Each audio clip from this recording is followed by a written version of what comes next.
खबर आपको topper take Singh से, जहां पर नुमाइंदा मोहम्मद इमरान की रिपोर्ट के मुताबिक ईद उल अजहा के करीब आते ही शहर की मार्केटों में मुख्तलिफ अक़साम की छुरियां तेज करने, कुर्बानी के औजारों की तैयारी और मुरम्मत करने वालों के काम में तेजी आ गई। छुरियों के नग भी इनकी धार की तरह तेज और ये 100 रुपये से लेकर 1000 रुपये तक हैं, जबकि इनकी धार लगाने के नर्ख 30 से 100 रुपये तक हैं। स्टॉल्स पर नई छुरियां टोके खरीदने तेज करवाने वाले शहरियों का रश लग गया।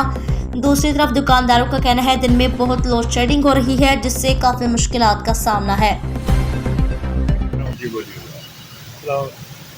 अभी ये हम काम कर रहे हैं, ये शोको रोड पर ट्रांसफार्मर जल गया था, वो रात 8 बजे जला था और दूसरे दिन ये 4 बजे बिजली बहाल हुई है। उसमें हमने ये डीजल वाला भी इंजन है, ये पेट्रोल वाला भी है, हमने सिर्फ काम किया है।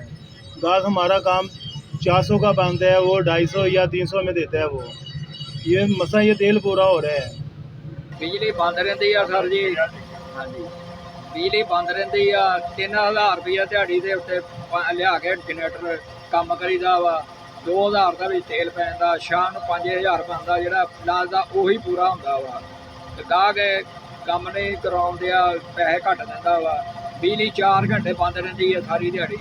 परेशानी उतो गर्मी इन्नी है, दुनिया परेशान हुई है बहुत।